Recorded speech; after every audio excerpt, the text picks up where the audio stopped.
Okay, this will be our introduction to probability. Let's just dive right in. Suppose that we roll a die and observe the number that shows on top. The act of rolling the die is called an experiment. The variety of possible results from the experiment are called the outcomes.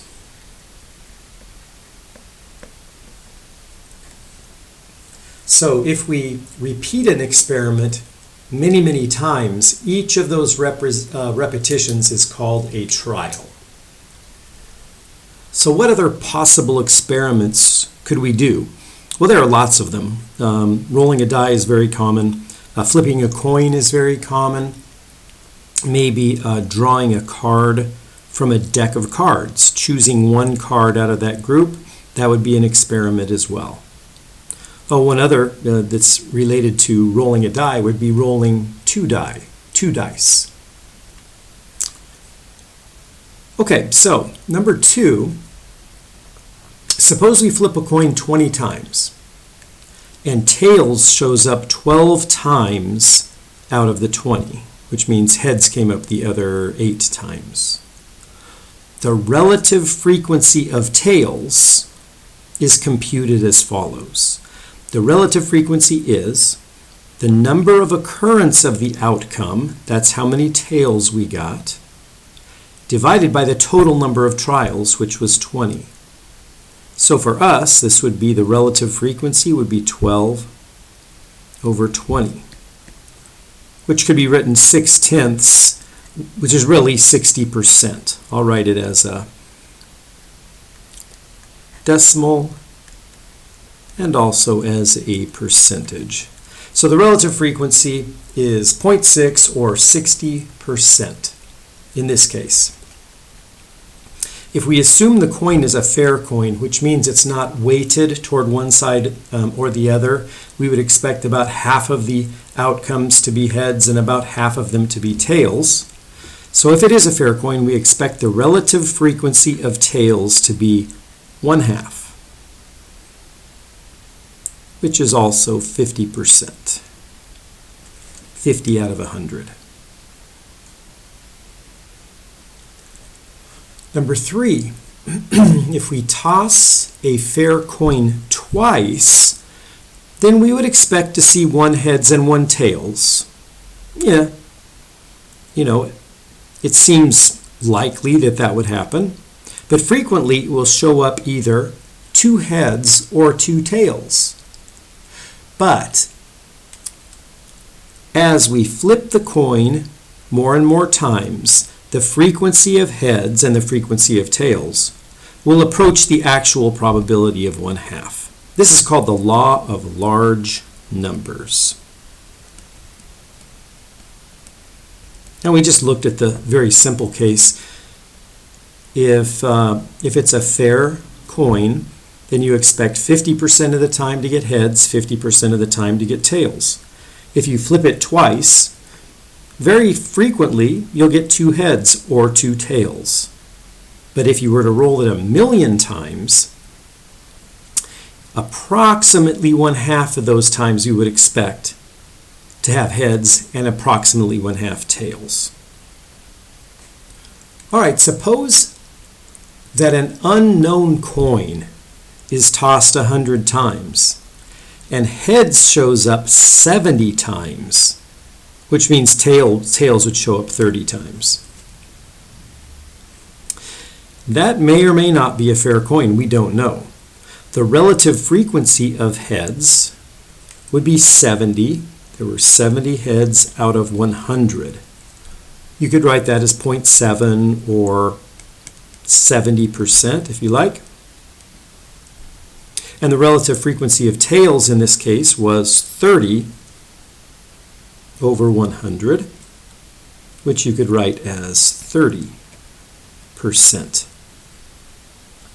Given these results, we predict the probability of tossing a heads on the next roll. Or next toss, I should say. If we tossed it one more time, we would say that the probability of heads is 70%, or 0.7, and the probability of tails is 30%, or 0.3. This is called empirical probability. That's because we actually tossed the coin 100 times ourselves and did the counting ourselves. Okay, number 5.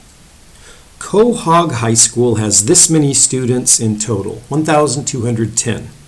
And you'll find out that these four numbers right here add up to 1,210, broken up into seniors, juniors, sophomores, and freshmen.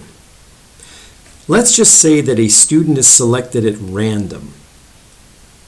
Well, what does that mean, first of all? It means the person being chosen, whoever's doing the choosing, isn't looking at the group, isn't picking the tallest or the one who's wearing the red outfit, just like closing your eyes and drawing one of the students.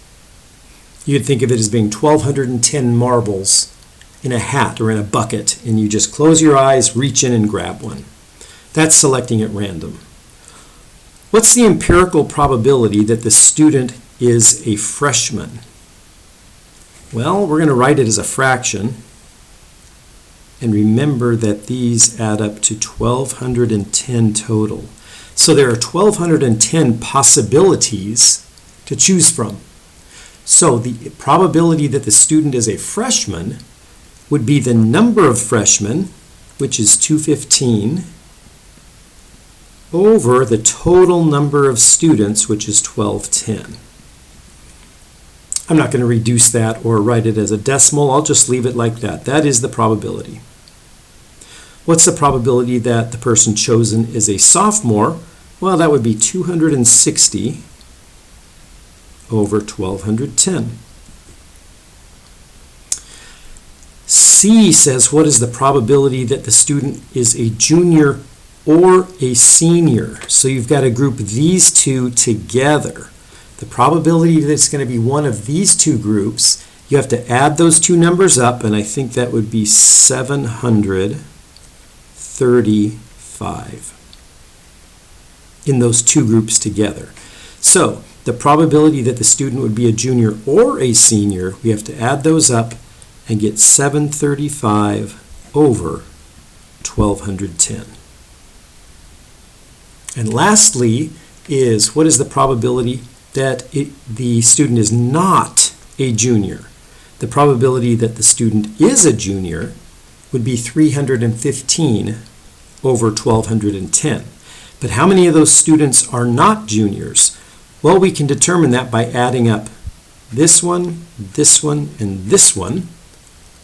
Or we can, and this might be easier, we can take 1,210 total and then subtract the juniors.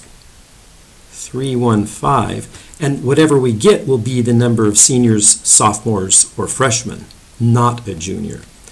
So let's see if I can do this right. That would be a 5. I borrowed that one, and so then I've got, let's see, 10 minus 5. Okay, that's a 0 now. So if I borrow 1 there, I get 11 minus 1. Sorry, I borrowed that one. 10 minus 1 is 9. I can't even do subtraction here. 11 minus 3 is 8. Let me just double check that.